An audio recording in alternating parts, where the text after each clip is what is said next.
मेरा नाम है मोहित और आपका स्वागत है हमारे YouTube चैनल स्टडी चैंपियन में।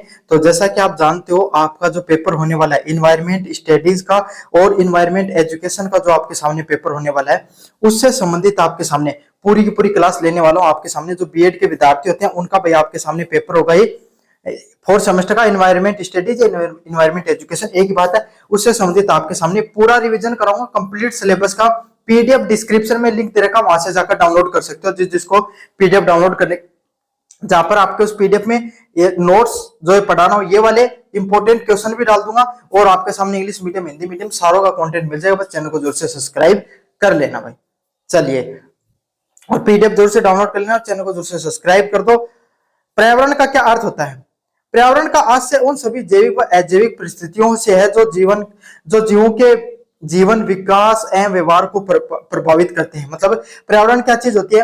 पर्यावरण में वो सभी चीजें जुड़ती हैं, चाहे जैविक होगी चाहे अजैविक होगी, मतलब चाहे जीव जंतुओं से संबंधित चीजें होगी, चाहे आपके सामने अजैविक वस्तु हो गई। देखो, जैविक और अजैविक के अंतर क्या बताऊं? नाम देखो, जैविक मतलब जीव जंतु, ठीक है। अजैविक मतलब जहां पे ए लग जाए मतलब उसका विपरीत अर्थ निकलता है।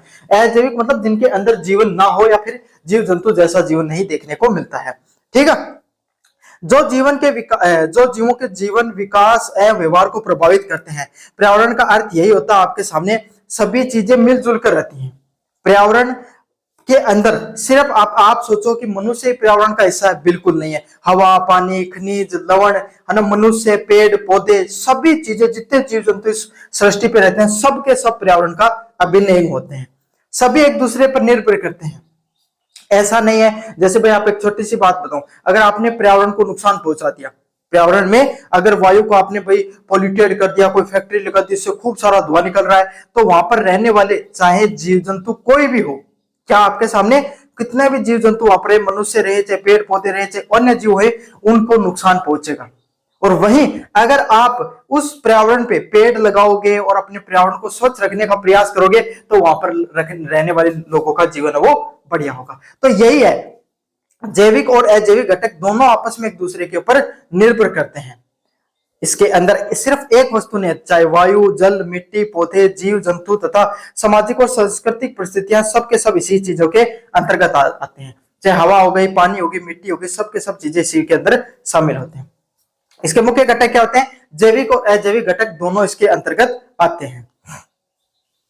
मैं तो पर्यावरण जीवों को वायु, जल, भोजन, प्राकृतिक संसाधन उपलब्ध कराता तथा जीवन के लिए आवश्यक परिस्थितियां भी प्रदान करता है। पर्यावरण क्या करता है आपके सामने? पर्यावरण जीवों को वायु, जल, भोजन व प्राकृतिक संसाधन भी उपलब्ध कराने का काम करता है। पर्यावरण सिर्फ मनुष्य के ऊपर ही नहीं, बल्कि अन्य चीजें भी पर्यावरण में आती हैं। चाहे अजैविक घटक के अंदर वायु हो गया, चाहे जल हो गया, चाहे भोजन हो गया। पर्यावरण को वायु, जल, भोजन और प्राकृतिक संसाधन उपलब्ध कराता है।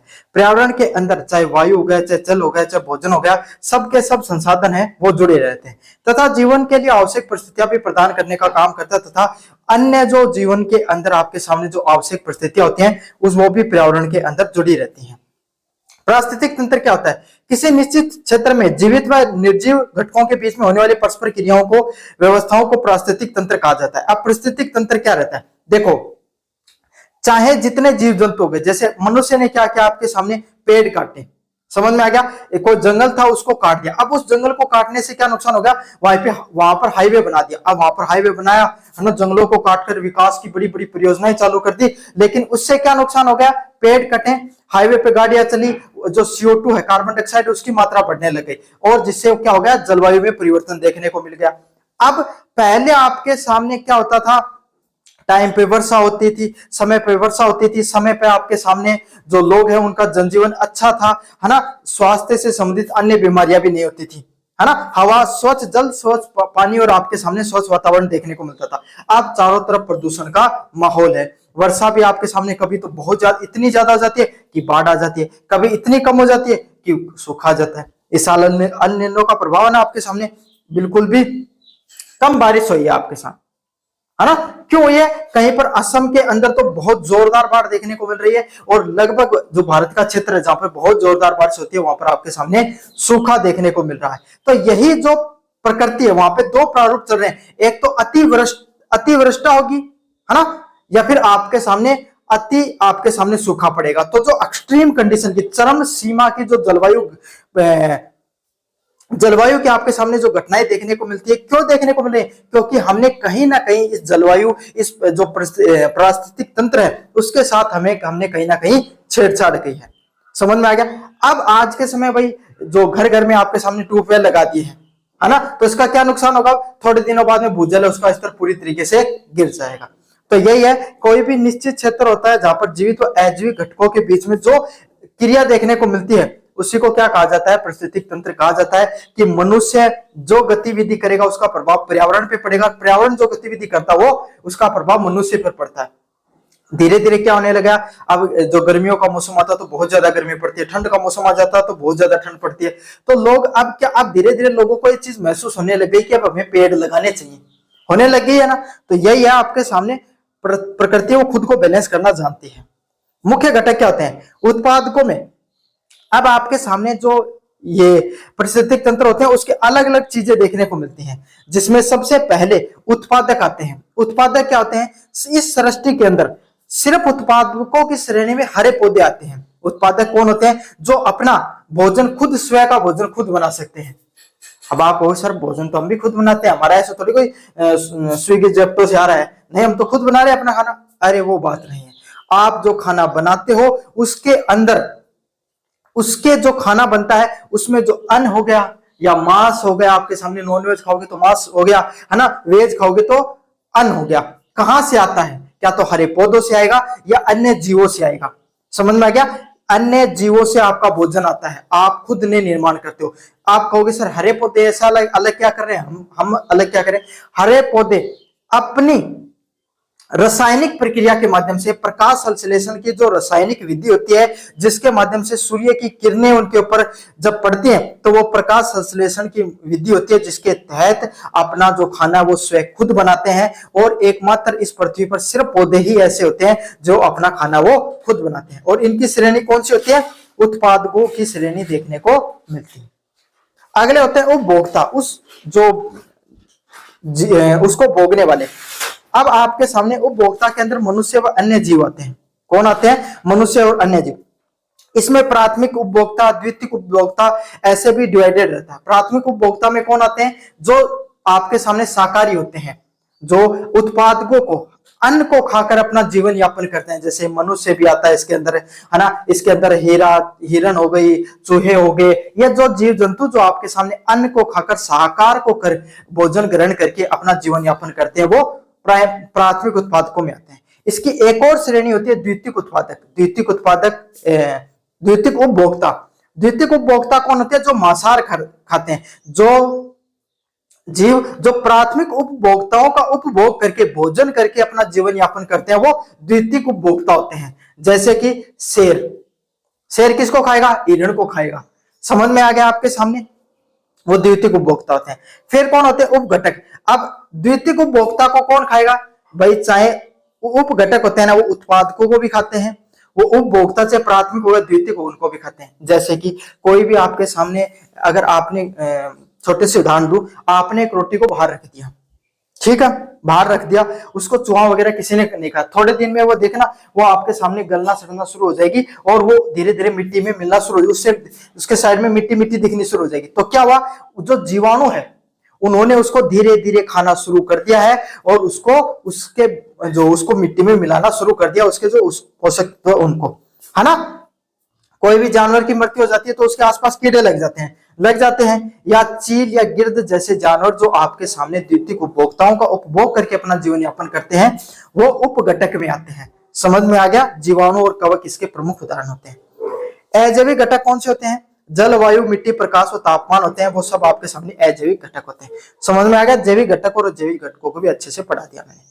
महत्व: ऊर्जा प्रवाह, खाद्य श्रृंखला और पोषक तत्वों के चक्रण में सहायता करती है। अब एक एक चीज समझा देता हूं। ऊर्जा का प्रवाह क्या होता है? ऊर्जा का प्रवाह, अब मैंने नीचे की ये जो पिरामिड बनता है, समझ में आ गया? सबसे नीचे कौन आता है भाई आपके सामने? उत्पादक। कौन आते हैं? उत्पादक, जो अपना खाना खुद बनाते हैं। वो उत्पादकों में जैसे हरे पौधे हो गए, सबसे ज्यादा जो ऊर्जा होती है ना, वो इन्हीं के अंदर होती है, ठीक है। फिर इनको कौन खाएगा भाई? गेहूं का अनाज हो गया, उसको कौन खाता है? जो प्राथमिक उपभोक्ता होते हैं, जैसे मनुष्य ने खा लिया, आपने रोटी बनाकर खा ली। तो अगर ये समझ लो 100 किलो गेहूं के अंदर जितनी ऊर्जा रहेगी ना, उसकी 10%, उसका 10% कितना होगा? 10 किलो ऊर्जा आपकी रोटी बनाकर खाने से जाती है। समझ में आ गया? फिर आपके सामने जैसे उसने हिरण ने घास खाई 100 किलो, तो उसके पास 10 किलो ऊर्जा उसके शरीर के अंदर गई। फिर उसको खा लिया शेर ने, द्वितीय उपभोक्ता ने। तो शेर ने जब उसको खाया तो उसके अंदर कितनी ऊर्जा गई? मात्र 1 किलो ऊर्जा जाएगी। मांस खाते हो ना, तो उससे आपके सामने उससे 1 किलो ऊर्जा जाएगी उसके शरीर में। और फिर आपके सामने उसको खा लिया, किसको? शेर को, या फिर आपके सामने अन्य जीवों को खा लिया किसने? क्योंकि जो जीवाणु या कवक होते हैं, तो उनको 1 किलो का भी 10% मिलेगा। कितना? 100 ग्राम एनर्जी मिलेगी। तो कहां जो उत्पादक थे जिनके पास 100 किलो ऊर्जा थी, वो ऊपर जाते जाते तृतीयक चरण पे घटकों तक जाते जाते सिर्फ 100 ग्राम बचे हैं। तो इसका अर्थ क्या होता है? अब ये जो आगे जो साइकिल है, ऊर्जा का जो प्रवाह होता है, वो आगे नहीं बढ़ सकता है। इसमें कुछ महत्वपूर्ण बिंदु है जो आपकी कंपटीशन में सवाल आते हैं। ऊर्जा का प्रवाह सदैव एक दिशा में होता है, ऊपर की तरफ होता है। कभी शेर को, कभी देखा कि हिरण ने शेर को खा गया? नहीं खा सकता ना ऐसे कभी भी। कभी देखा पेड़ पौधे मनुष्य को खा रहे हैं, या फिर आपके सामने ऐसा होता हुआ देखा ना? नहीं देखा है, कभी भी नहीं होगा ऐसा। हमेशा ऊर्जा का प्रवाह एक दिशा ऊपर की तरफ होता है, और इसको ऊर्जा प्रवाह का पिरामिड भी बोला जाता है। ठीक है, ये सारी की सारी चीजें काम करती हैं। थोड़ी टेक्निकल टर्म है, अच्छे से समझ लेना। पर्यावरण में परस्पर निर्भरता। पर्यावरण के सभी जीव व प्राकृतिक घटक एक दूसरे पर निर्भर करते हैं। पौधे सूर्य से प्रकाश लेते हैं, जल और मिट्टी पर भी निर्भर होते हैं। पर्यावरण के सभी जीव प्राकृतिक घटक एक दूसरे को निर्भर रहते हैं। बिल्कुल सही बात है भाई। कैसे निर्भर रहते हैं? पौधे सूर्य से प्रकाश लेते हैं, जल एवं मिट्टी पर निर्भर होते हैं। अब देखो, इस सृष्टि में है कि कोई चीज को नहीं जो एक दूसरा पर डिपेंडेंट कौन रहती है। ऐसा आई एम इंडिपेंडेंट, इंडिपेंडेंट खेण से को नहीं है। इस दुनिया में को कोई आदमी को नहीं है, कि कोई जीव जंतु को नहीं जो एक दूसरा पर निर्भर को नहीं कया। अब सबसे बेसिक चीज बताओ, पौधा है। पौधा अगर सूर्य को प्रकाश नहीं मिलेगा तो पौधा सल्ट लेगा। क्यों? क्योंकि उनको प्रकाश संश्लेषण विधि को नहीं होगी। खानों को नहीं बनाएगा, खाना नहीं बनाएगा तो कोई जीव गुंजी इसके नष्ट हो जाएगा, है ना। काफी दिनों तक सर्दियों के मौसम में सूर्य का प्रकाश नहीं मिलता, सारे पौधों के पत्ते झड़ जाते हैं, वो झुलस जाते हैं। होता है ना ऐसा? तो आपने देखा होगा, इतना तो आप गांव के आसपास के लोगों में। मिट्टी चाहिए उनको, अगर मिट्टी नहीं मिलेगी तो आप आवाम रखो या पेट की ताकत सही रह जा चल जाओ। हवा चाहिए, पानी चाहिए, सबको चाहिए। यही चीजें मनुष्य होती है। अगर इस सृष्टि में अगर मनुष्य है, अगर सारे पेड़ पौधे नहीं रहेंगे तो क्या मनुष्य अपना पेट भर पाएगा? क्या नहीं भर पाएगा। अच्छा आप हो, मैं तो और कि मैं खा लेंगा, मांस खा लेंगा, और चीज खा लेंगा, मांसाहार कर लेंगा। तो अगर पेड़ पौधे नहीं रहेगा तो मांसाहार कौन सा शेर ने थोड़ी काट के खाओगा? वह तो वही कम है, कौन सा ने खाओ? इस सृष्टि में ज्यादा क्या जो साकार करते हैं। अगर पेड़ पौधे नहीं रहेंगे तो वो भी मर जाएंगे, है ना। तो इस सृष्टि में हर जीव एक दूसरे के ऊपर पूर्ण रूप से निर्भर करता है। पर्यावरण मनुष्य जैविक अजैविक घटकों पर निर्भर करता है। जैविक अजैविक घटक होते हैं वो पर्यावरण पर निर्भर करते हैं। सब आपस में एक दूसरे पर निर्भर करें, कुछ इंडिपेंडेंट को नहीं। दुनिया शाकाहारी जीव, पौधे एवं मांसाहारी जीव अन्य जीवों पर निर्भर करते हैं। मैंने बता दिया ना आपको, उदाहरण देके। शेर ने हिरण न खाना पड़े, हिरण आपके सामने घास खा, है ना। घास में सूर्य की किरण चाहिए। हर चीज आपस में एक दूसरे पर निर्भर करे हैं। इससे खाद्य श्रृंखला, ऊर्जा प्रवाह और परिस्थितिक जो स्थितियां है उसके अंदर संतुलन बना रहता है। तो सारी चीजें आपके सामने एक बैलेंस में चलती हैं। चाहे खाद्य श्रृंखला, ऊर्जा प्रवाह और पारिस्थितिक तंत्र हो गया।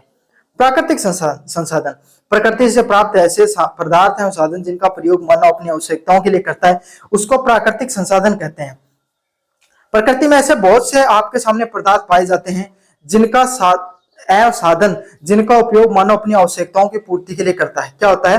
प्रकृति में ऐसे बहुत से पदार्थ होते हैं, जैसे कि आपके सामने मैं एक छोटी सी चीज देखो, खेत आ रहा है, आस पास जो भी चीज देख रहे हो, जट्ठे भी बैठे हो ना, वीडियो देख रहे हो, चाहे वीडियो अगर हाथ में लेके बैठे हो तो कोई कुर्सी पर बैठे हो, कोई टेबल पर बैठे हो, खाट पे बैठे हो, बेड पे बैठे हो, क्या पे भी बैठे हो, क्या सब बनेडी है भाई? खनिज से ही बनेडी होगी कोई ना कोई चीज पे। ठीक है, सांस ले रहे हो तो वह क्या है? हवा है, वह भी पर्यावरण को हिस्सा है ना। पानी पियोगा वो बिना जिंदा कौन रह, तो वो भी प्रकृति को हिस्सा है। तो मानव की प्राकृतिक संसाधन वो चीजें होती हैं जो चीजें मनुष्य जिनकी जो प्रकृति से हमें प्राप्त होती हैं, और जिनका प्रयोग मनुष्य किसके लिए करता है? अपनी आवश्यकताओं की पूर्ति के लिए। भूख लग गया, भाग्या रसोई में जाके रोटी खा ली, है ना। खाना खा लिया आपने, तो ये क्या था, आपको भूख लगी, आपको प्यास लगी, आपने पानी पी लिया, ये आपकी आवश्यकता है। और ये सब चीजें कहां से मिलती है, हमें प्रकृति से मिलती है। ये प्राकृतिक संसाधन होते हैं। यह परिभाषा लिख के आनी है। इसके दो भाग होते हैं, नवनीकरण व अनवनीकरण। सबसे पहले अनवनीकरण, सौर ऊर्जा, सूर्य ऊर्जा, पवन ऊर्जा, जल वन, ये सब नवनीकरण। ऐसे ऊर्जा के संसाधन जिनको बार बार उपयोग किया जा सकता है। क्या किया जा सकता है, जिनका बार बार उपयोग किया जा सकता है, वो सब नवनीकरण ऊर्जा का हिस्सा होते हैं। जैसे कि सौर ऊर्जा हो गई, सौर ऊर्जा की प्लेट एक बार लगा ली, है ना, तो कब बाद में वह 20-30 साल तक, जब तक उसकी प्लेट की जिंदगी है, इतना दिन बाद चलती रहेगी। या सौर ऊर्जा को सौर स्रोत के है, सूर्य की ऊर्जा चलेगी, आगे तक चलेगी, हमेशा तक चलेगी, और बार बार उसको उपयोग करियो जा सके। यही हवा, पवन ऊर्जा है, हवा चलती रहेगी सृष्टि के अंदर और पवन ऊर्जा बनती रहेगी। यही भूतापीय ऊर्जा है ना। ऐसे ही वन होते हैं। ऐसे ऊर्जा के संसाधन जिनको बार बार प्रयोग किया जा सकता है, वो नवनीकरण के ऊर्जा संसाधन होते हैं। नवनीकरण शब्द से सीखो, नवनीकरण शब्द क्या है, रिन्यू करना, है ना, कोई चीज बार बार करना। अनवनीकरण क्या होता है, कोयला, पेट्रोलियम, प्राकृतिक गैस व खनिज। अब कोयला का जलाने से मान लो कोई जो जितना भी भाई भारत में जो ऊर्जा बने हैं, भारत में जो भी ऊर्जा बने हैं, लगभग आपके सामने इकट्ठे बने हैं। एक इससे कोयला का जलान से बने हैं, थर्मल पावर प्लांट से बने हैं। अब थर्मल जो पावर प्लांट ही, अगर थर्मल पावर प्लांट ना था क्या करते हैं, अगर 1 किलो कोयलो है और उसको अगर प्रयोग कर लियो, तो उसका बाद में वो तो जल गो, उसकी तो राख होगी, उन वापस थोड़ी प्रयोग कर सका। यहाँ समझ में नहीं, मोटरसाइकिल में 1 लीटर तेल गए हो और उन चला ली थे जितनी, मतलब 20, 30, 40 जितने भी चली, उसका बाद में क्या होगा, वो जो गलाना पड़ेगा ना, वो 1 लीटर वापस को नहीं आ सकेना। तो ये उसी मात्रा में 1 लीटर जो आपके सामने पेट्रोल को बनने में कम से कम हजारों करोड़ों साल का समय लगता है। समझ में आ गया। तो इसीलिए इनको अनवनीकरण ऊर्जा के संसाधन बोला जाता है। ऐसे ऊर्जा के संसाधन जिनको प्रकृति में वापस उसी मात्रा में प्राप्त करने में बहुत ज्यादा समय लगता है, जो आपके सामने, जिनको क्या बोला जाता है भाई, जिसका अर्थ ये होता है कि आप बार बार उन्हें उपयोग नहीं कर सकते, एक बार उपयोग कर लिया तो वो नष्ट हो जाते हैं। संरक्षण, संसाधनों का विवेकपूर्ण उपयोग करना, पुनर्चक्रण, जल संरक्षण व नवीनीकरण ऊर्जा को बढ़ावा देना। हमें क्या करना चाहिए, आपके आसपास जितने भी ऊर्जा के जो संसाधन होते हैं, सबको क्या करो, आप विवेकपूर्ण उपयोग करो। कैसे उपयोग करना है, समझदारी के साथ उपयोग करना। आपके सामने पुनर्चक्रण, रिसाइकल पे भरोसा करो, जल संरक्षण, पानी को बचाने का और नवीनीकरण ऊर्जा को बढ़ावा देने का प्रयास करो। सबके सब आपको प्रयास करोगे तभी प्राकृतिक चीजें वो बचेंगी। जैव विविधता क्या होती है, प्रकृति में पाए जाने वाले विभिन्न प्रकार के जीव, प्रजातियां, आनुवंशिक विविधता, पारिस्थितिक तंत्रों की विविधता को जैव विविधता कहा जाता है। जैव विविधता क्या होती है, पृथ्वी पर पाए जाने वाले अलग अलग प्रकार के जीव जंतु होते हैं। क्या होते हैं, प्रकृति पर पाए जाने वाले अलग अलग प्रकार के जीव जंतु, जिनकी प्रजातियां, आनुवंशिक विविधता और पारिस्थितिक तंत्र की विविधता को, अरे एक ये सृष्टि है ना, इनमें एक प्रकार का जीव कौन पाए जाए, कई अलग अलग प्रकार का जीव पाए जाए। जैसे कि हिरण देख लो, है ना, अब हिरण भी अलग अलग प्रकार की, चिंकारा पाई जाएगी, बारहसिंगा पाई जाएगी, है ना, शेर पाए जाओगे तो की भी कोई अफ्रीकन ब्रीड अलग है, इंडियन ब्रीड अलग है, और कठे की अलग मिलेगी, है ना। हाथी होगा तो उनका भी कोई अलग अलग प्रकार होगा। मनुष्य ही तो कठे का, अफ्रीका का अलग ही, यूरोप का लोग अलग दिखने मिलेगा, एशिया का अलग ही। तो ये जो अलग अलग प्रकार की प्रजातियां पाई जाती, एक पेड़ नीम है तो की को 100 प्रजाति देखने मिलेंगी था। तो पृथ्वी पे कोई भी जीव जंतु होता ना, उनकी अनेक अनेक प्रजातियां पाई जाती हैं, है ना। उसी को क्या कहा जाता है, आपके सामने जैव विविधता के नाम से जाना जाता है।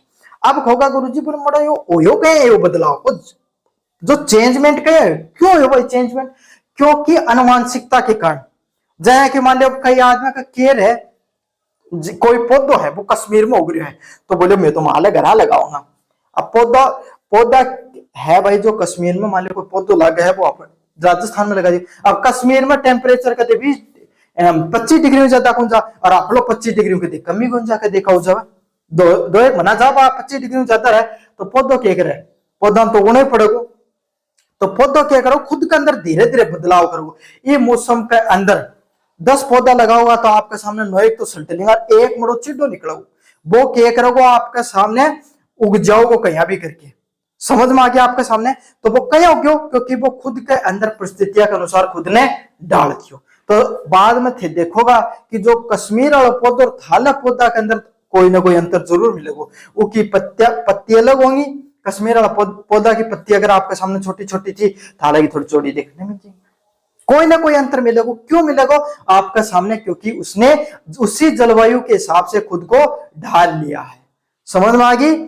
जय की जरूरत है प्रकृति वही आपके हिसाब से खुद ने डाल ली है, और इसका कारण जो जैव विविधता देखने मिले, अलग अलग प्रकार का जो ब्रीड है, अलग अलग प्रकार की विविधता देखने मिल जाए। समझ में आ गई? अब विविधता भी तीन प्रकार की है। पहले वो अनुवांशिक विविधता, माता पिता से, जय मान लो कि आपके सामने थे, कहो ओ हो ओ भाई कोई नयो टाबर जामा जा खदी कि तो नाक तो की दादी पे गई है, गा लिखा चाची पे गए हैं, सुने होगा ना। तो ये अनुवांशिक विविधता है कि जो थारो आपका सामने कोई भी माता पिता से जो अपना गुण मिले, अनुवांशिक विविधता के अंतर्गत आए। कुछ अपना भी खुद का अलग कैरेक्टर हो।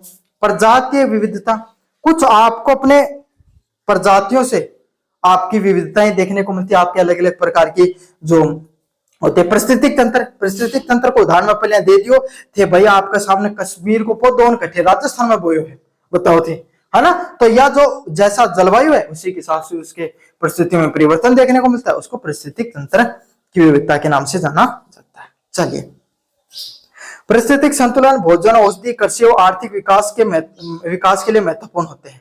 क्या होते हैं? जो आपके सामने ये जो विविधताएं होती है, क्यों होती हैं भाई? अब एक चीज देखो, यह सेब है वो हिमालय में है, सेब तो अपनी साइड में भी बाहर रखे लोग, वो है ना, माना की क्वालिटी इतनी बढ़िया बनी हुआ है।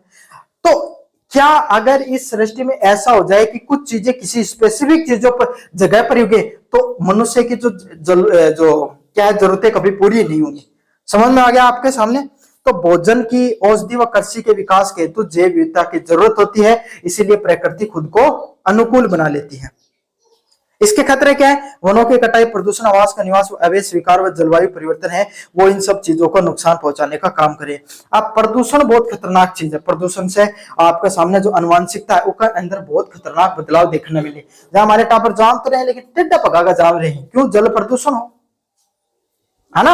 आपके सामने कोई बेचारो टापर जाम्यो, उसका फेफड़ा खराब होगा 5 सालों पहले, बोले वायु प्रदूषण हो। तो अनुवांशिक बदलाव तो हो रहे हैं उनके अंदर भी, लेकिन वह गलत दिशा में जाने अनुवांशिक बदलाव, तो ऐसा नहीं होना चाहिए, वो सकारात्मक दिशा के अंदर ही जाने चाहिए। चलिए, अगले वाला बिंदु है जैव विविधता। जैव विविधता एवं उसके प्राकृतिक आवासों की रक्षा करना जैव विविधता संरक्षण कहलाता है। जैव विविधता क्या है भाई? जैव विविधता एवं उसके जो प्राकृतिक आवास होते हैं उनकी रक्षा करना जैव विविधता संरक्षण कहलाता है। कि जितना जो जीव जंतु है उनका जो प्राकृतिक उनकी आवास हो, जैसे कि मान लो अब शेर है, शेर ना आपका पिंजरा बंद करके रखोगे कितना दिन सही ले लो, है ना, रह तो लेगो, लेकिन जो स्वाद उन प्राकृतिक उन करना। अब इसके दो प्रकार होते हैं, इन सेतु, प्राकृतिक आवास का संरक्षण, जैसे राष्ट्रीय उद्यान, राष्ट्रीय अभियान, मतलब इन सेतु, नाम समझो, इन सितु, अर्थ का इन मतलब अंदर, अहिया की जगह बना देने को जीव जंतु है ना, उनका खुद का प्राकृतिक आवास में, शब्द समझियो, प्राकृतिक आवास के अंदर रखे जा। जैसे कि मान लो कोई जंगल हो, हाँ, उसके अंदर आपके सामने उस जंगल ने क्या करती हो? संरक्षित करती हो, ठीक है, राष्ट्रीय उद्यान बना दियो और उसके अंदर जीव जंतु रह रहे हैं। तो हमने क्या बया का मतलब, जया को पहले जंगला बया कर तो बया को माहौल मिल रहा एकदम। इन एक्स है तो क्या होगा? जीव जंतुओं को कृत्रिम माहौल देकर उनको जहां पर रखा जाता है उसको एक्स हेतु। इन इन मतलब अंदर अंदर मतलब उन्हें कोई मतलब इकट्ठे रखी ना, जो इन्वायरमेंट हो वो बनेगा। एक्स मतलब एक्सटर्नल फैक्टर, इन एक्सटर्नल फैक्टर क्या होता है? कृत्रिम, जैसे चिड़ियाघर हो, वनस्पति उद्यान हो, बीज बैंक हो, ये सब है कि जगह नहीं जठे आपके सामने कृत्रिम माहौल बना के जीव जंतु ने रखे जा। चलिए, यूनिट नंबर 2 की बात करें, पर्यावरण शिक्षा। पर्यावरण तथा उसकी समस्याओं के संबंध में ज्ञान, जागरूकता, कौशल, सकारात्मक दृष्टिकोण विकसित करने वाली शिक्षा क्या होती है? आपके सामने पर्यावरण शिक्षा होती है। मतलब पर्यावरण और उससे संबंधित कौन कौन सी समस्याओं का सामना है, उन समस्याओं का आपके सामने ज्ञान दियो जा, लोगों ने जागरूकता फैलाई जा लोगों के अंदर, समझ में आ गई, और लोगों के अंदर एक सकारात्मक दृष्टिकोण उत्पन्न करे जा। बाई चीज के अलावा पर्यावरण शिक्षा का नाम से जाने जाए, कि नाम से जाने जा भाई? पर्यावरण शिक्षा का नाम से जाने जाए। भाई आज के समय वायु प्रदूषण है, जल प्रदूषण है, नाना प्रकार का प्रदूषण फैल रहे हैं, तो क्यों फैल रहे हैं इन्हें जानना बहुत जरूरी है। समझ में आ गया आपके सामने? और आपके उन सब समस्याओं से हम कैसे निपट सकते हैं? भाई बेमौसम की बरसात हो रही है तो क्यों हो रही है? गर्मी ज्यादा पड़ रही है तो क्यों पड़ रही है, एक लिए था नहीं सब्जेक्ट पढ़ाया जा रहा है, एक लिए कौन पढ़ाया जा रहा है कि थे ना पढ़ लो और पढ़ना के बाद में पेपर में लिखाओ अइया लिख के और फिर आपके सामने 2 नंबर लियो। नहीं, ए ज्ञान ने थोड़ा अपनो व्यवहारिकता में भी लाने को प्रयास करो। प्रमुख उद्देश्य क्या है, पर्यावरण जागरूकता। आपको इसीलिए जो सब्जेक्ट होता है इन विषयों को आपके विषय में जोड़ा जाता है ताकि आपको जो किताबी दुनिया है इससे बाहर निकल के सामाजिकता को और पर्यावरण को भी ज्ञान हो सके। पर्यावरण संबंधित ज्ञान, संरक्षण की भावना, जैसे कि आपने बड़ा बड़का आया करता, बुढ़ा ठेरा आदमी आया करता, भाई भाई के क्या करता, जो प्राकृतिक चीज होया करती है ना, उनके अंदर ज्यादा रिया करता, प्रकृति ने संरक्षण दिया करता। एक भाई जीवन में कम से कम एक आध पौधो तो लगाया करता। और अफरला क्या करती, अफरला कहीं हुआ कि भाई खेत में जाटी कहीं खड़ी हमारी कई दिन पड़वाओ हड़ने, कदे कोई आऊंगा तो आपका घर का कहेंगे ये आपकी बार बड़ी यहाँ को ट्रैक्टर मारने जावा जाना की हुआ कि अड़े है तो ये तो कटवाई देनी चाहिए, ये थोड़ी नीचे वो लागी बोलियो आ थोड़ी का दीवड़ लागी तो अया करके ले रहे उन्हें समझ में आ गई। और आपने फटाफट का उन्हें पानी दे दे दे दे के सिंची और अब बाद में कह बोले क्यों गर्मी बुजुर्ग की पड़े बड़ी, तो गर्मी तो पड़ेगी, गर्मी तो पड़ेगी, एसी लगवा लोगा तो क्यों हो, ये जिंदगी में सारा दिन एसी में थोड़ा होगा, बाहर में तो निकलना ही पड़ेगा। तो यही आपके सामने है कि आप प्राकृतिक चीजों को समझो और उनको संरक्षित करने का प्रयास करो। समस्या समाधान कौशल उत्पन्न करना जरूरी है कि जो समस्याएं हैं उनका समाधान करो, उनसे बच नहीं सकते। गर्मी ज्यादा पड़ रही है, आप एसी लगवा लिया आपने आपके घर में, आपने समस्या का समाधान नहीं किया है, आपने समस्या से बचे हो। दोनों में अंतर है, क्या अंतर है, जया की मान लो थे के कर लियो, जहां था मान लो जुकाम लाग गई तो थे पेन किलर ले ली, क्या ले ली, पेन किलर ले ली। जुकाम मतलब सर में दर्द हो रहा है, जुकाम का कारण सर में दर्द हो रहा है तो थे क्या कर ली, कोई पैरासीटामोल की गोली ले ली, बोले सिर में दर्द खत्म हो। लेकिन अगले दिन उठा तो भैया की भैया जुकाम रोजू सिर को दर्द तो मिटो गया को नहीं, क्योंकि थे बचाव करियो था, एंटीबायोटिक लेनी ते लेके पेन किलर, अंतर है दोनों। तो आई एसी लगानो भी आपके सामने, तो प्रकृति तो बचना क्या होगा, पेड़ लगाओ। तो समस्या का समाधान का कौशल होना भी आपको जरूरी है। पर्यावरण शिक्षा का क्या महत्व होता है, पर्यावरण शिक्षा व्यक्ति को प्राकृतिक संसाधनों का उचित उपयोग तथा पर्यावरणीय समस्याओं के समाधान के लिए जागरूक भी बनाती है। मतलब पर्यावरण शिक्षा व्यक्ति को प्राकृतिक संसाधनों का उचित उपयोग, मतलब प्रकृति के अंदर जितनी की चीज है संसाधन जया कि मान लो हवा है उनके यहाँ साफ रखी जाए, पानी है ना, जल है, भूजल स्तर नहीं गिरे, कोई स्तर बने रहे। एक लिए आपके सामने गाँव के लोगों ने भी समझानो कि भाई आपके सामने शौक था गड्ढा को निर्माण करने को।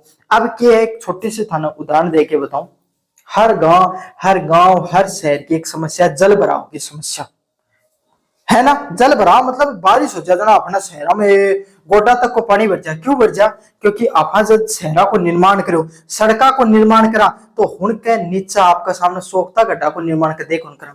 अच्छा वो ही पानी सोखता गड्ढा को निर्माण कर लिया, मतलब एक सीवरेज लाइन सी डाल के और कोई कुआं बना दिया है ना, तो वो सारों का सारो पानी कुआ के अंदर चल जाए, रिचार्ज वेल बोले जाए उनके अंदर चले जा, भूजल स्तर भी बढ़ जाए है ना, और जो जल भराव की समस्या भी खत्म हो जाए ना। तो अया कि आपके सामने कदे भी भावे ने कदे आगे भविष्य में जाके है ना, टीचर तो बनो को नहीं थे, क्योंकि आज के टाइम में टीचर करनी है तो करनी को नहीं, नेता बनोगा है ना आपके सामने, तो कुछ ना कुछ थे भी आएंगे, कोई सोचो कोई भली चीज सोचो, पिसा खान का दवा। तो यही है प्राकृतिक संसाधनों को कैसे उचित उपयोग किया जाए और पर्यावरणीय समस्याओं के समाधान के लिए जागरूक भी बनाती है कौन, पर्यावरण शिक्षा।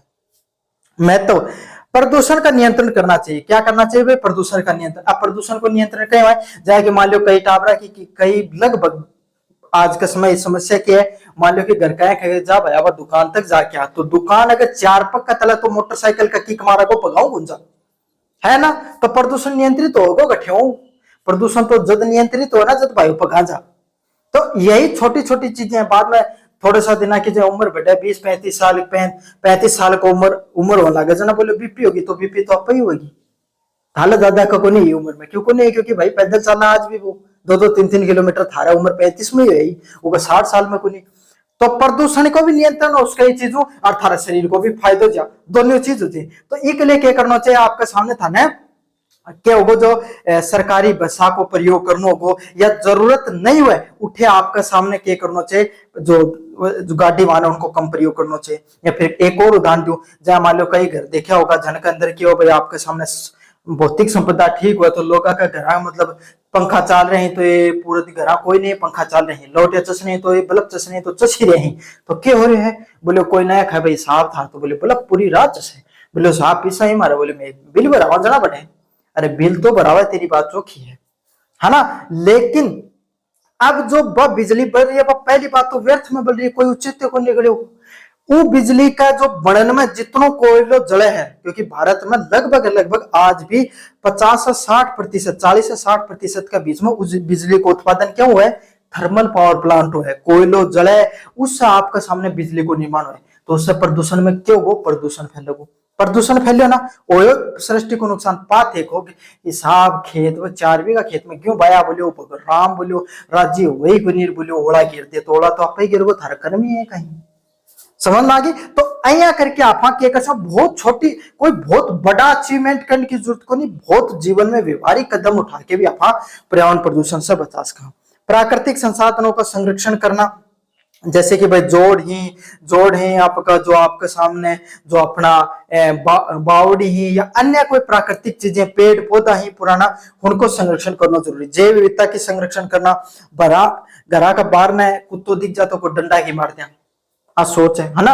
आपके सामने कोई चिड़ी कागलो दिख जाए तो बोले माले गिरा गया बोले बीट कर दी बोलो कभी ले बोलो लगाड़ दे अपना कोई ना कोई तार घेर दी कदे कोई किमी घेर दी ओए करे ना तो भाई बा के जाना वह भी तो सृष्टि को बिने सही थे उसका जमीन रुपया देके खरीदी होगी पर उन्हें तो रुपया देके खरीदने की भी जरूरत को नहीं। शायद इस मनुष्य पे इस सृष्टि पे मनुष्य एकमात्र ऐसा जीव है जो सबसे ज्यादा की को प्रयोग करे था बेरे प्राकृतिक चीजों को अपनाने पगा चलन के लिए तो चप्पल चाहिए, हाथी कदे चप्पल पहरी या कोई और को जानवर ने कदे चप्पल पहनता देखोगी कौन देखो आज चप्पल ना बाहर ने फेंका उससे प्लास्टिक को प्रदूषण फैलावा है ना। 100 जना अपना एसी चाहिए कूलर चाहिए पंखा चाहिए ना और कोई जानवर कोई नहीं कौन चाहिए रहने के लिए अपना जमीन चाहिए या 10-10 बीघा की और कोई जीव जंतु न कौन चाहिए ना। वह जितनो इस सृष्टि में एक गिलहरी अगर आपका सामने एक अगर फल भी खा रही है तो को बीज बा के जागी और मनुष्य क्या करोगे आपके सामने बोले वो पेड़ नहीं उग जाए ना गेड़ा काटो बोले कोई है ना। तो यही है हमें जीव जंतुओं का भी संरक्षण करना चाहिए अया को नहीं कि आप पेट भरना है सदा दूसरा के बारे में भी सोचना चाहिए। सतत विकास को भी बढ़ावा देना चाहिए, इस प्रकार का विकास करो, इस प्रकार की विकास परियोजनाएं लागू की जाए जिससे प्रकृति को कम नुकसान पहुंचे। जय कि सतत विकास क्यों है? ऐसा विकास जिससे आपकी आगे आने वाली पीढ़ियां भी उस विकास का उपभोग कर सके। जैसे कि थारे घरा एक कुआं है थारे गांव में या घरा थारे घरा को कुआं मान ले भाई थालो दादो कुआं ने बनायो कहीं आपके सामने भाई गेहूं बाजरो जो भी उगाए जिस हिसाब से उको पानी को नहीं गिरो फिर थाला घर का पूछा भी सही से चला अब थारा था माई जा थारे बाजरो पता है जे कहीं पानी देवा मान लो चाचो पानी ज्यादा दे रहे हो मैं कम कह दे रहा हूँ दिन रात चलायो ने दिन रात चलायो कुआं में पानी जाता रही है ना।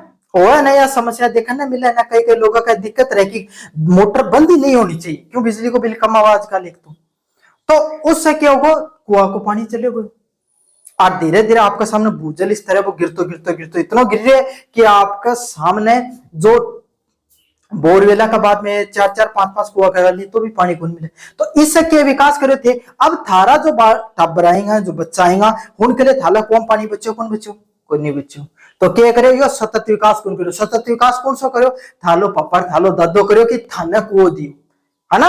आगे ऐसा विकास किया उन्होंने जिससे आपकी आगे आने वाली जनरेशन आपने भी उस जो आपके सामने उस विकास का फायदा उठाया। तो आपको भी ऐसे प्रयास करने की आगे आने वाली जो पीढ़ियां होती हैं वो भी उस चीज का उपभोग कर सकें उस विकास का उपभोग कर सके। इसीलिए स्वच्छ वातावरण स्वच्छ जल स्वच्छ खनिज लवणों का आपके सामने बचाव करना जरूरी है। जिम्मेदार नागरिकों के जैसे व्यवहार करना भी आपकी आवश्यकता होती है। एक समझदार व्यक्ति बनो। पर्यावरण शिक्षा का क्षेत्र इसका क्षेत्र बहुत व्यापक है। प्रदूषण प्राकृतिक संसाधन जैव विविधता जलवायु परिवर्तन ऊर्जा संरक्षण स्वास्थ्य स्वच्छता और सतत विकास इसमें शामिल होते हैं। अब पर्यावरण शिक्षा में केवल एक चीज को नहीं आवे प्रदूषण ने नियंत्रण करना प्राकृतिक संसाधन खनिज लवण हर सब चीजें आपके सामने बचाना जैव विविधता जीव जंतुओं ने बचाना जलवायु परिवर्तन जलवायु में कहीं परिवर्तन हो रहे क्यों हो रहे कहीं नहीं होना चाहिए कहीं बच्चों जा सके सब चीजों को आपके सामने अध्ययन करना ऊर्जा को संरक्षण करना जो आपके सामने ऊर्जा है को संरक्षण करना, स्वास्थ्य और लोगों के सतत विकास को बढ़ावा देना, सबका सब चीज के अंदर जुड़ जाए। एक बहु पर्यावरण अध्ययन एक बहु विषय प्रकृति क्यों है? अब बहु विषय प्रकृति क्यों है पहले समझो। पर्यावरण अध्ययन जो ते पढ़ोगा तो सिर्फ पर्यावरण अध्ययन के बारे में गुण पढ़ो और अन्य विषयों के बारे में भी पढ़ लियो। क्या पर्यावरण अध्ययन केवल एक विषय नहीं, इसमें अनेक विषयों का भी योगदान होता है, जैसे जीव विज्ञान, जैसे कि मान लो बायोलॉजी है ना, आपके सामने जूलॉजी दुनिया एक ही शब्द बन जाए आपके सामने बायोलॉजी, जूलॉजी, बॉटनी जो भी थे बोलो हो, सबका सब एक ही चीज ही उसके द्वारा थे पढ़ो जीव पारिस्थितिक तंत्र, जीव जंतुओं का बारे में पढ़ो कि भाई आपके सामने यो मोर है तो यो अया स्पीसीज है, कागलो है तो यो अया मनुष्य इम आवे, शेर इम आवे, हर सब चीजों का बारे में पढ़ रहे हो तो इनडायरेक्टली के बारे में पढ़ रहे हो, बायोलॉजी के बारे में पढ़ रहे हो।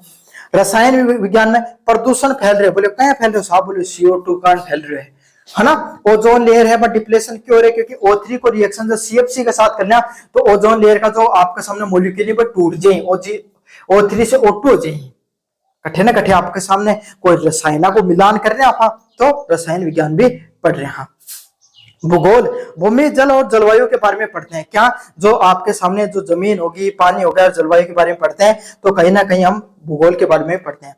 अर्थशास्त्र, संसाधन में विकास, कैसे जो संसाधनों का उपयोग किया जाता है और कैसे विकास होता है चीजों का, उसके बारे में पढ़ते हैं, तो कहीं ना कहीं अर्थशास्त्र के बारे में भी अपन अध्ययन करते हैं। समाज में घटित होने वाले अनेकों अनेक घटनाओं के बारे में जब अध्ययन करते हैं तो समाज और पर्यावरण के बारे में अध्ययन कर रहे हैं, और जब राजनीतिक के बारे में अपन अध्ययन करते हैं तो उसमें पर्यावरण नीतियां, सरकार इस प्रकार की नीतियां लागू करे जिससे पर्यावरण उसको संरक्षित किया जा सके, तो कहीं ना कहीं अपन राजनीतिक विज्ञान का भी अध्ययन कर लेते हैं। विधि कानून, पर्यावरण कानूनों के बारे में पढ़ते हैं तो कहीं ना कानूनी विषयों का बारे में भी अध्ययन हो जाता है। पर्यावरण अध्ययन में पाठ्यक्रम का विकास कैसे देखने को मिलता है? पर्यावरण का पाठ्यक्रम विद्यार्थियों को ज्ञान के साथ व्यवहारिक अनुभव भी देता है।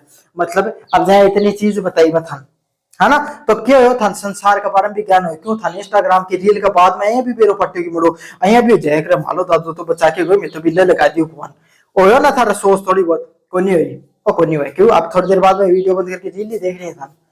समझ में आ गई? व्यवहारिकता को ज्ञान भी का साथ थाने मिला है, या बेरो पट्टा की मुड़ो जलवायु परिवर्तन में बेमौसम बारिश हो रही है तो किमी ना किमी अपना भी बुरा कर्म करे डेंजर हो रही है, ओयो था महसूस को नहीं हुई, क्यों थोड़ी देर बाद में रील ही देखनी था मुझे। मुख्य सिद्धांतों की बात करें तो बाल केंद्रित, बच्चों को ज्यादा केंद्रित करता है ना, बच्चों को यह समझाने का प्रयास करता है कि ये जो छोटी छोटी घटनाएं हो रही है तो क्यों हो रही है, क्योंकि थीम समझो। स्थानीय पर्यावरण आधारित, अच्छा इसमें स्थानीयता की भी बात होती है, स्थानीय जो जैविक घटक भी बताए जाए कि प्रदूषण क्यों फैले है, कुआ बावड़िया ने क्यों बचाना चाहिए, क्यों जोड़ ने बचाना चाहिए, कदे कदे थारा चालता चालता है मन मान जाए कि जोड़ के काम है और जमीन के आपको मकान बना जाए वो है ना, अरे बहुत काम आ है, थोड़े दिन बाद में फिर पाठ। गतिविधि आधारित होता है, अनुभवों का मिलता है, समस्या आधारित और एक बहुत है, इसमें बहुत सारे विषयों का अध्ययन करते हो, जो समस्याएं होती हैं जीवन की उसके बारे में आपको ज्ञान देखने को मिलता है और जीवन का अनुभव भी देखने को मिलता है।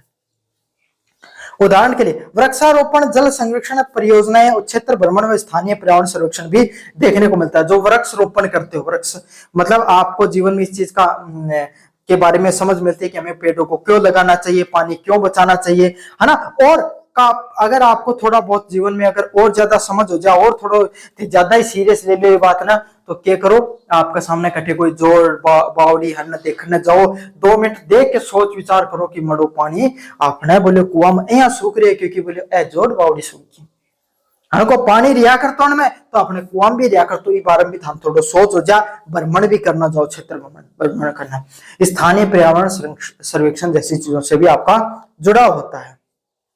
चलिए पर्यावरणीय जन जागरूकता की बात करें। पर्यावरण संरक्षण के लिए आम जनता में पर्यावरणीय समस्याओं और उनके समाधान के प्रति जागरूकता पैदा करना जन जागरूकता हो। जन जागरूकता के वे इतनी देरों में था जन जागरूकता ही करना है, इतनी चीजें समझाई पढ़ाना तो मैं भी पढ़ा देता हूँ सीधो सीधो। पर्यावरण संरक्षण आम जनता की पर्यावरणीय समस्याओं का समाधान होता है, 2 मिनट हिंदी बता के चले जाता हूँ। लेकिन जो इतनी चीज थाने का बीच बीच में बताई कि यह चीज हो रही है तो क्यों हो रही है, कहीं हो रही है, प्रदूषण फैल रही है तो कहीं फैल रही है, पैदल चलो कौन थी, है ना। तो यही आपके सामने जो जन जागरूकता होता है उसको फैलाने के लिए जो जनता को ये समझाया जा सके कि जलवायु में परिवर्तन क्यों रहा है, भूजल का स्तर क्यों गिर रहा है ना, पेड़ों को काट रहे से क्या नुकसान होते हैं जीवन में, जब और जीव जंतुओं को हमें क्यों बचाना चाहिए, तो इसके बारे में जब आपके सामने पता करते हो, तब उसी से क्या होता है, लोगों को जागरूकता फैलती है, लोग थोड़ा सोचने पे मजबूर होते हैं और कहीं ना कहीं अपने जीवन में पर्यावरण को संरक्षण करने के प्रति भी विचार करते हैं। अब आपके सामने विद्यालय, आप कैसे कर सकते हो सब, चाहे आप स्कूलों में बच्चों को पर्यावरण अध्ययन पढ़ाओ, चाहे समाचार पत्र, टीवी, इंटरनेट व सामाजिक मीडिया, रैली व प्रदर्शनी और स्वच्छता अभियानों के माध्यम से लोगों को यह बताना जरूरी होता है कि पर्यावरण का क्या संरक्षण है, पर्यावरण की हमारी प्रकृति को निभाने में और उनकी क्या भूमिका होती है। अगले वाला है एनवायरमेंट हैजार्ड्स एंड पोल्यूशन, पर्यावरणीय खतरे व प्रदूषण। प्रदूषण पर्यावरण के प्राकृतिक गुणों में हानिकारक परिवर्तन होने को प्रदूषण कहा। प्रदूषण क्यों है, जब मान लो पानी को गिलास है, पानी के गिलास में माटी मिलाती तो पीने लायक रियो कौन रियो ना, क्यों गो उसके अंदर कोई ना कोई माटी मिलान, मतलब कोई हानिकारक तत्व मिलेगा भाई, माटी के अंदर कोई जीवाणु भी उसका जो शरीर से कोई बीमारी हो जाए, उल्टी दस्त हो जाए और जाओ ना, तो ये उदाहरण याद कर लियो। कोई भी आपका सामने प्रकृति के अंदर जो प्राकृतिक गुण है, पानी को प्राकृतिक गुण कहें को वो साफ है एकदम, है ना, तो उसके अंदर हानिकारक तत्व बना के क्या कर दियो ने, प्रदूषित कर लियो। ये उदाहरण से याद कर लियो, परिभाषा ढंग से याद हो जाओगे।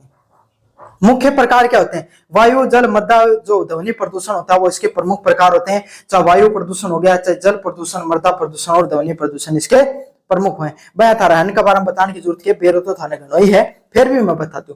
वायुमंडल में धूल, धुआं और हानिकारक गैसों की मात्रा बढ़ने से उसकी गुणवत्ता में कमी हो जाए कि मान लो कि सर्दियों का मौसम हो है ना, तो आपका सामने कई कई दिन तक आपने दिखे भी नहीं, तो वो प्रदूषण को नहीं, आपने तो धुंध बड़ा है, समझ में आ गई। और दिल्ली में जाके देखियो, है ना, अब दिल्ली जाने के लिए प्रदूषण देखने की जरूरत को नहीं, थोड़ा 5-10 साल बाद में अपने भी दिख जाओगे पड़ूंगा। क्या है कि पूरा को पूरा एकदम जो धुआं है ना, वो कम से कम था ना 50 मीटर बाद में विजिबिलिटी को नहीं होगी। अच्छा, उसको कलर भी आपके सामने सफेदी को नहीं छाओगी, उसके अंदर थोड़ा काली खाओगी, काला काला काला कलर को, पीलो पीलो कलर और थोड़ा धोलो धोलो कलर के अंदर दिखाई देगा पूरा के अंदर। क्यों को है, उसके अंदर जो वातावरण है, उसके अंदर आपके सामने गर्मिया के अंदर जो धूल मिट्टी उड़ी है, बाह है, ठीक है, धुआं है, गाड़ी इतनी सारे को धुआं है, हानिकारक गैस जो फैक्ट्री लाग रही है या फिर आपके सामने कोई कंस्ट्रक्शन को काम चल रहा है, उसका वजह से जो धुआं उठे है, धुआं और धूल है, हानिकारक जो तत्व है वह वातावरण में जाके आपके सामने वायु प्रदूषण ने खराब कर। वाहन उद्योग व ईंधन दहन व कचरा जलने से क्या होता है, आपके सामने वायु प्रदूषण फैलता है। जिससे क्या होता है, चाहे कोई वाहन हो गया, किसी वाहन के चलने से ऐसा होता है, उद्योगों के चलने से या ईंधन के जलने से और कचरे के जलने से क्या होता है, वायु प्रदूषण फैलता है। होता क्या, श्वसन रोग, आंखों का जलना, अम्लीय वर्षा और पर्यावरण क्षति देखने को मिलती है। क्या देखने को मिलती है, श्वसन रोग, सांस से संबंधित आपको बीमारियां हो सकती हैं, आपकी आंखों में जलन जैसी समस्या हो सकती है, अम्लीय वर्षा हो सकती है और पर्यावरण को भी नुकसान पहुंच सकता है। तो अनेकों अनेक इसकी समस्याएं हैं, जैसे कि आपके सामने कोई इंसान को श्वसन का रोग हो गया, है ना, आंखों में उसकी धुंधलापन दिखने लग गया, अम्लीय वर्षा, बरसात होने लगी, पर्यावरण क्षति वो पहुंचती है।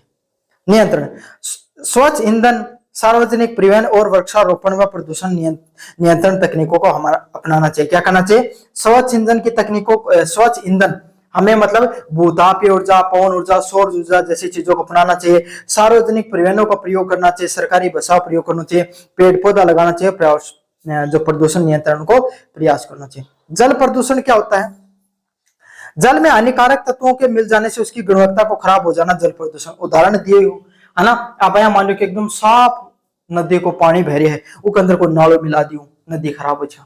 आई हुई अधिकतर भारत की नदी क्यों खराब हुई, क्योंकि आपका अंदर के तो सीवरेज को पानी मिला दिया, कोई फैक्ट्री को गंदो पानी मिला दिया, एक कारण के जो प्राकृतिक जो जल की गुणवत्ता है उसका अंदर विकृति आ जाए। घरेलू सीवरेज, औद्योगिक अपशिष्ट व रासायनिक कृषि रसायन व प्लास्टिक जब आपके सामने अपन पानी के अंदर, जल के अंदर डाल दिया जाता है, उसकी वजह से जल प्रदूषण वो फैल जाता है। अभी इसको क्या नुकसान, जल जनित रोग, कोई आपके सामने अगर पानी पी ले तो उल्टी, दस्त जैसी चीज आपके सामने देखने मिले हैं। और आपके सामने कोई जल जनित रोग होगा भाई, आपके सामने कैल्शियम की कमी होगी, हड्डियां को टेटो होना होगा, ये सब।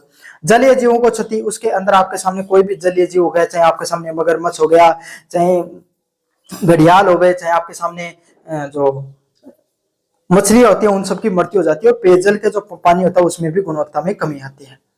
सीवरेज, सीवरेज का उपचार करना, औद्योगिक अपशिष्ट का शोधन करना, जल स्रोतों की सफाई व रसायनों का संतुलन प्रयोग करना। हम कैसे कर सकते हैं, जो सीवरेज ट्रीटमेंट प्लांट लगाना चाहिए। कोई भी सिटी होती है उसके आसपास अगर नदी में अगर सीवरेज का पानी जा रहा है तो उसको ट्रीटमेंट प्लांट लगाओ।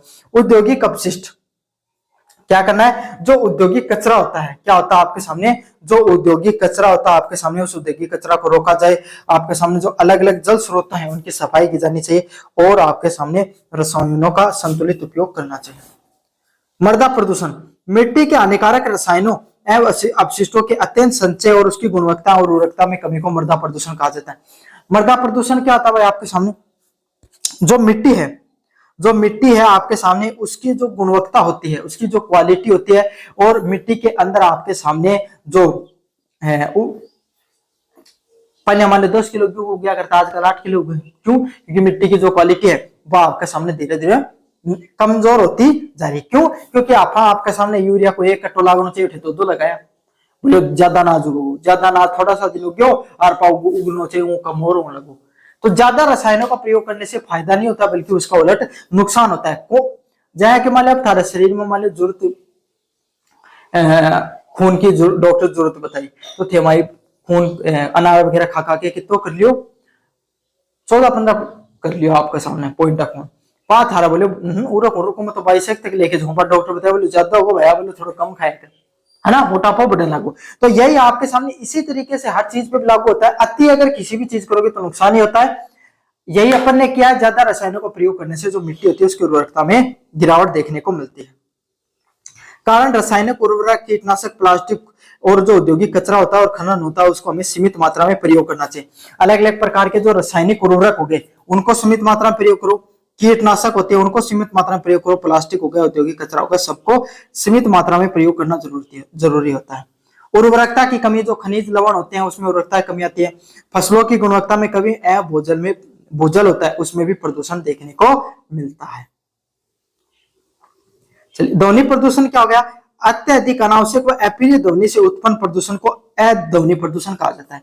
जैसे कि मान लो कोई गांव थे, कोई भी छोटो सो भी अगर कोई मान लो कोई आदमी जोरू बोल जाए तो दूसरा आदमी सुन जाओ, है ना, सुन जाना। शहरा में आपके सामने कन्या खड़े होगी, बोलो तो कौन सुने, क्यों अचानक बीच में कोई हॉर्न बजा दियो, समझ में क्यों नहीं? ठीक है, तो यही आपका सामने जहां पर आप आपके सामने बहुत ज्यादा ध्वनि होती है, जरूरत से ज्यादा ध्वनि होती है आपके सामने, और अप्रिय ध्वनि जो सुखद को लगा काना न सुन के, जिससे कि उन प्रदूषण कहे जाए। किससे फैले सबने बेरा अलग अलग प्रकार का कोई जो वाहन हुई है उनका लाउड स्पीकर होगा, आपके सामने हॉर्न होगा, मशीन होगा, कोई आपके सामने कोई फैक्ट्री को काम चल रहा है, कंस्ट्रक्शन को काम चल रहा है, वो जो या आतिशबाजी वगैरह विस्फोट वगैरह किया जाता है उसकी वजह से क्या नुकसान होता है, तनाव होना शुरू हो जाएगा, आपको डिप्रेशन आना शुरू हो जाएगा, नींद को नहीं आओगी, सोन लागोगा, कोई डीजे बजा दिया, कोई भजन चल रहे हैं, कुछ हो रहा है तो नींद को नहीं आओगी, कंसंट्रेशन नहीं होगा और श्रवण क्षमता में भी दिक्कत होने शुरू हो जाएगी, कान खराब हो सके। अनावश्यक हॉर्न पे रोक, बिना बात के जो हॉर्न होते हैं उन पे रोक लगाने की जरूरत होती है। ध्वनि सीमा का पालन और मशीनों का रखरखाव के लिए हरित पट्टियों का प्रयोग करना भी जरूरी होता है। तो यह तो प्रदूषण का कारक लगभग थान पेरो देगा, थोड़ा थोड़ा परिभाषा ही थाना पढ़ा दिया। जो टॉपिक इंपॉर्टेंट हुई थोड़ा हार्ड हुई ना वो डिस्क्राइब करके पढ़ो। आप पढ़ेंगे global issue and environment conservation पे, वैश्विक तापमान, इन सब चीजों को एकदम गहराई से पढ़ाऊंगा, एकदम खतरनाक तरीके से। पृथ्वी का औसत तापमान में दीर्घकालीन वृद्धि को वैश्विक तापमान कहा जाता है। वैश्विक तापमान क्यों है, जहां मान लो कि जो पृथ्वी है उसका तापमान में लगातार वृद्धि हो रही है, ऐसा समझ लो कि पृथ्वी में बुखार होने लगी, अब धीरे धीरे क्या होने लगी भाई, कोई भी आदमी बुखार कद है, बीमारी कद होगी जब कोई ना कोई गड़बड़ हो रही है शरीर में। तो यही पृथ्वी के अंदर तापमान में वृद्धि हो रही है, क्यों हो रही है, क्योंकि आपका सामने पृथ्वी के अंदर कुछ ना कुछ अपायों की गतिविधि कर रहे हैं, जिससे जो प्राकृतिक प्रवेश है उसके अंदर बदलाव देखने मिल रहे हैं। अब क्या कर रहे हैं भाई, अपन क्या गड़बड़ कर रहे हैं, जीवाश्म ईंधनों का प्रयोग करना। जैसे जो जीवाश्म ईंधन क्यों है, कोयला, पेट्रोल, डीजल, आपके सामने सब जीवाश्म ईंधन है। जो आपके सामने जीवाश्म से जो ईंधन को निर्माण हुआ है वह सब जीवाश्म ईंधन है। वनों की कटाई करना और ग्रीन हाउस गैसों का वृद्धि करना, क्या करना, पेड़ बहुत ज्यादा कटाई कर रहे हैं हम, अब पेड़ की बात कर रहे हो। ग्रीन हाउस गैस जो होती हैं जैसे CO2 हो गई, कार्बन डाइऑक्साइड हो गई, सल्फर डाइऑक्साइड हो गई, नाइट्रस ऑक्साइड हो गई, मीथेन जैसी गैसेज होती हैं, उनकी अपने पृथ्वी के अंदर ज्यादा से ज्यादा मात्रा बढ़ती जा रही है।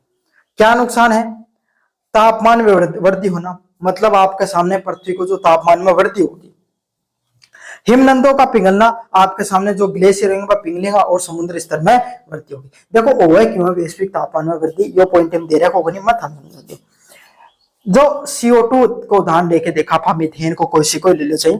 पहले के हो जो CO2 गैस हो, जितने भी ग्रीन हाउस गैस हैं, हरित जो गैसें होती हैं, ये एक पृथ्वी में हमारी जलवायु के पृथ्वी का तापमान नियंत्रित करने का प्रयास के लिए होती हैं। जैसे कि मान लो चंद्रमा है, चंद्रमा पे टेम्परेचर मान लो दिन को 100 डिग्री है तो रात में -50 चल गो, -60 चल गो। क्यों? क्योंकि उठे जलवायु को नहीं, ये जो ग्रीन हाउस गैसेज है ये वहां पर नहीं है। पृथ्वी में सूर्य की जो किरण आई ना वह प्रवर्तित हुए हैं, मतलब जहां कांच को प्रगति को पल को मारोगा, मान लो फोन की टॉर्च होगा तो बची होंगी कांच से टकरा के वापस चली जाएंगी। तो यही पृथ्वी भी कांच की नहीं काम करे, लगभग लगभग सूर्य की जो किरण पृथ्वी पर है वह टकरा के वापस चल जाए। तो उन किरण हुई है, उन किरणा ने कुछ हद तक अपने जो ताप पृथ्वी में राखण को अवशोषित करने को, मतलब उन सोख के और उनकी जो ऊर्जा है वह एक वातावरण में रहे, इनको काम कौन करें? Green house gases.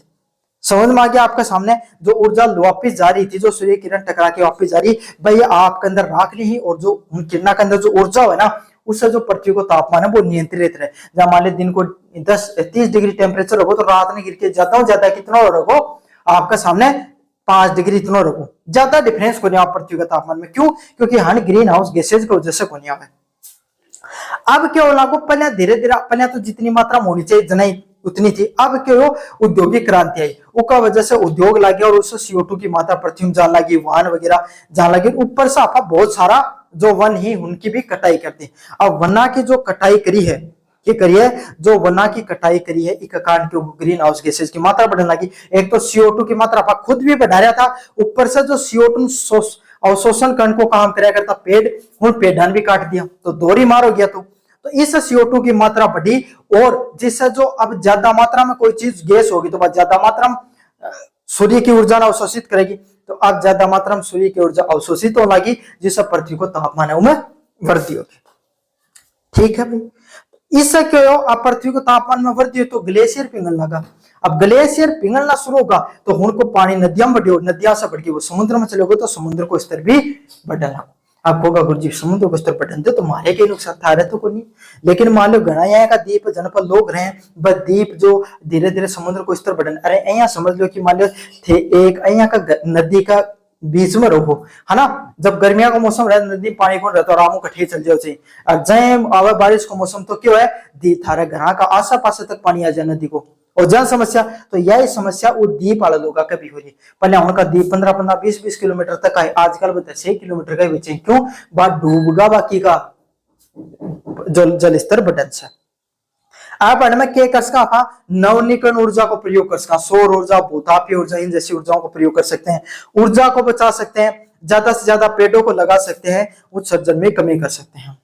जलवायु में परिवर्तन करने के लिए क्या किया जा सकता है, कैसे हो रहा है? लंबे समय में तापमान, वर्षा व अन्य जलवायु तत्वों के असामान्य परिवर्तन होने को जलवायु परिवर्तन कहा जाता है। मतलब अब जो पृथ्वी का जो तापमान है वो बढ़ी, वो भी जलवायु परिवर्तन को हिस्सा है। वर्षा है बस समय पे कोई नहीं हो रही आपके सामने, जब बरसात होनी चाहिए जब बरसात हो कोई नहीं, जब नहीं होनी चाहिए जी टाइम हो ज्यादा है ना, जी टाइम फसल कटन को टाइम जो धोला पड़ने लग रही, तो जो घटना मौसम की प्राकृतिक रूप से होनी चाहिए वह नहीं हो रही, और आपके सामने अन्य घटना है वह देखने मिल रही। समझ में आ गई? ये सभी को हिस्सा है। इसका प्रभाव क्या होता है, जैसे सूखा, बाढ़, कृषि का प्रभाव, समुद्र जल स्तर में वृद्धि और जैव विविधता को नुकसान है, ये सब चीजें इन्हीं सब चीजों का हिस्सा होती है। उपाय के लिए अपने को क्या करना चाहिए, उत्सर्जन में कमी, जो आपके सामने जो ग्रीन हाउस गैसेज होती हैं, है ना, उसको कम से कम किया जाए, नवीनीकरण ऊर्जा का ज्यादा प्रयोग किया जाए, पानी को बचाना चाहिए, और ऐसी कृषि करो जिससे आपके सामने जो पृथ्वी को ज्यादा नुकसान ना पहुंचे। आपदा में तैयारी भी करने की जरूरत होती है। ओजोन परत का संरक्षण क्या हो रहा है, समताप मंडल में ओजोन की मात्रा में कमी होना ओजोन परत का क्षरण कहलाता है। देखो ओजोन परत क्या है, समताप मंडल के अंदर एक आपके सामने एक अवाक्य है कि पट्टी या वायु की एक है कि पट्टी है जिन ओजोन पट्टी बोली जाए। ओजोन के अंदर क्या है, ऑक्सीजन का 3 मॉलिक्यूल, ऑक्सीजन का 3 मतलब है समझ लो जहां पानी की 3 बूंद है ना, ऑक्सीजन की 3 बूंद आपस में मिलके एक परत को निर्माण करें, उनको नाम हो ओजोन परत। अच्छे को काम किया ओजोन परत को, एक छतरी की नहीं काम करे। छतरी को क्या काम है, जब हमारे बरसात आ गया अब छतरी तान ली तो क्या होगा, वो बरसात अब आपके सामने अपने सिर पर कौन करे कि साइडा में गिर जाओगी। आके काम करे। जो ओजोन परत है वो समताप मंडल में एक पूरी पूरी परत है जिसको काम किया है जो सूर्य की जो हानिकारक किरण है, उस सूर्य की जो किरण आओ ना भाई यूवी रेज आवे, अल्ट्रा वायलेट रेज बोली जाओ। अब वह क्यों है, बहुत खतरनाक हुए हैं। जब परमाणु बम की जो किरण हुई ना इतनी हानिकारक हुए हैं, है ना। अब लेकिन जो ओजोन लेयर का मार्ग भाई और जो समताप मंडल है वहां रहा उससे ऊपर है, तो पहले उसका माई की गुजरना पड़ेगा। जय भाई यूवी रेज का माई ना हुआ ना तो यह फिल्टर की नया काम करे, जो हानिकारक रहे जो खतरनाक रहे अपने शरीर के लिए उन्हें तो यह ओजोन लेयर आपके अंदर रख ले और बाकी जो सही सही उन्हें चल जाने दे। समझ में छलने को काम करेगा एक तरीका से। अच्छा अगर यह अब क्यों होना को धीरे धीरे आप ये छलने ने कमजोर कर दी। समझ में। अब अगर मान लो कि चाह छानो बाद छलनी कमजोर हो जाए तो क्या होगा, चाह भी धीरे धीरे साथ आने लग जाएगी ना। तो अया क्यों जोन परत आप CFC क्लोरोफ्लोरोकार्बन होगो अन सबको प्रयोग करके क्या करियो आपके सामने उन्हें छलनी ने कमजोर कर दी, तो हानिकारक किरण भी सीधी पृथ्वी पर आने लगी। ये को नुकसान क्या है, अगर बात सीधी किरण अपने शरीर पाऊंगी तो त्वचा को कैंसर, आख्या को कैंसर, अंधोपन होने जाए की समस्या हो सके। समझ में आ गई। यही ओजोन परत को शरण का नाम से जाना जाए, समताप मंडल के अंदर यह देखने मिले। क्यों हो रहा है, क्योंकि CFC व अन्य ओजोन क्षयकारी पदार्थों का अपन प्रयोग कर रहे हैं। इसका प्रभाव क्या देखने को मिलेगा, पैराबैंगनी विकर्ण है ना, उसमें वृद्धि, त्वचा और आंखों में प्रतिकूल प्रभाव, और जो फसल होती है वो भी इस पे भी प्रतिकूल प्रभाव पड़ता है। इसके लिए क्या किया गया, ये बड़ा इंपॉर्टेंट है, कॉम्पिटिशन में प्रश्न है। जो मॉन्ट्रियल प्रोटोकॉल है वो देखने मिले जिसके अंदर इसके बारे में बात करी गई। और सबसे पहले जो अंटार्कटिका जो महाद्वीप है ना उसके ऊपर आपके सामने सबसे पहले को जो ओजोन परत है उसके अंदर छेद है वो देखने मिले था। और एक प्रति लोग इकट्ठा यहाँ देश विदेश का बोलो ये ओजोन परत नहीं बचेगी तो हमें कौन बचाऊंगा, तो इसके लिए प्रयास किया गया उन मॉन्ट्रियल प्रोटोकॉल 1987 के नाम से जाना जाता है। ऊर्जा संकट क्या होता है, ऊर्जा की मांग और उपलब्धता के बीच में गंभीर संतुलन पैदा हो जाता है। जहाँ के मान लो 100 वाट, जहाँ हमारे 10 ग्राम ऊर्जा चाहिए, बन रही कितनी है 5 ग्राम की, तो 5 ग्राम तो लाइट कम आओगी थारकन, है ना, कम मात्रा में आओगी। मान 24 घंटा आनी चाहिए तो आओगी 10 घंटा तक सब ग्राहकन मिलनी चाहिए, या 5 ग्राहक मिलेगी 5 ग्राहक कुल मिले है उसका, है ना। तो यही है, ऊर्जा की जितनी जरूरतें होती है उतनी नहीं मिल पाती हैं, तो उससे किसका संकट खड़ा होता है भाई, ऊर्जा संकट। ऊर्जा की बढ़ती मांग, जीवाश्म ईंधनों पर निर्भरता और ऊर्जा का व्यय। भाई आपका सामना जो पेट्रोल डीजल है उनकी मांग लगातार बढ़ रही है, इसलिए उनका भाव भी बढ़ चाहिए। जो सौर ऊर्जा, पवन ऊर्जा, भूतापीय ऊर्जा और जो आपके सामने इन सब ऊर्जाओं का प्रयोग करना चाहिए ताकि इन सब चीजों को अपन नियंत्रित कर सके। पॉइंट है राष्ट्रीय पर्यावरण नीति। भारत में राष्ट्रीय पर्यावरण नीति 2006 के अंतर्गत पर्यावरण को संरक्षण देना, आर्थिक विकास के बीच में संतुलन स्थापित करना तथा प्राकृतिक संसाधनों में सतत प्रबंधन करना इसके अंतर्गत आता है। मतलब भारत में राष्ट्रीय पर्यावरण नीति 2006 के अंतर्गत लागू करी गई, जिम क्या करेगा, पर्यावरण को संरक्षण करना, पेड़ा ने बचानो, है ना, जो आपके सामने जो पेड़ पौधा ही उनको आपके सामने किया है, जो जीव जंतु उन्हें बचानो, और कहीं जो आप विकास कर रहे हैं सरकारी संस्थानों के द्वारा या प्राइवेट संस्थानों के द्वारा जो विकास करे जा रहे हो, और पर्यावरण ने कहीं दुनिया के बीच में मेलजोल बैठाया जाए, इसलिए नीति लागू करी गई। संवैधानिक प्रावधान की बात करें तो अनुच्छेद 48A में राज्य में पर्यावरण, वन व वन्य जीवों की संरक्षण व सुधार के लिए प्रयास के लिए दिए गए। तो आज से नहीं, जब हमारा संविधान लागू हुआ तभी हमने बिंदुओं को जोड़ा था। जो हमारा अनुच्छेद राज्य के नीति निर्देश तत्व होते हैं भाग नंबर 4 के अंदर, जिसके अंदर 48A के अंदर ये जोड़ा गया कि हमें अपने पर्यावरण वनों को बचाना चाहिए। 51A के AG के अंदर जो हमारे मौलिक कर्तव्य है उसके अंदर प्रत्येक नागरिकों को प्राकृतिक पर्यावरण की रक्षा करनी चाहिए और उसके सुधार के भी प्रयास करने चाहिए। अंतरराष्ट्रीय प्रयासों की बात करें, अलग अलग सम्मेलन ही एक याद कर लियो, बड़ा इंपॉर्टेंट है। सबसे पहले स्टॉकहोम सम्मेलन, स्क्रीनशॉट ले लो, कॉम्पिटिशन प्रश्न एक जरूर आओ। वैश्विक पर्यावरण सहयोग, सारी दुनिया ने मिलकर ये किया कि हमें पर्यावरण को बचाने का प्रयास करना चाहिए। मॉन्ट्रियल प्रोटोकॉल, ओजोन परत से रियो अर्थ समिट, पर्यावरण और सतत विकास के लिए, और क्योटो प्रोटोकॉल, ग्रीन हाउस गैसों की उत्सर्जन में कमी करने के लिए। पेरिस समझौता, जलवायु से निपटने के लिए वैश्विक प्रयास किए गए। आपके सामने समझ में आ गया। तो यह था आपके सामने पूरा का पूरा one shot revision video. PDF को लिंक डिस्क्रिप्शन में देखो, जरूर से डाउनलोड कर लियो। धन्यवाद।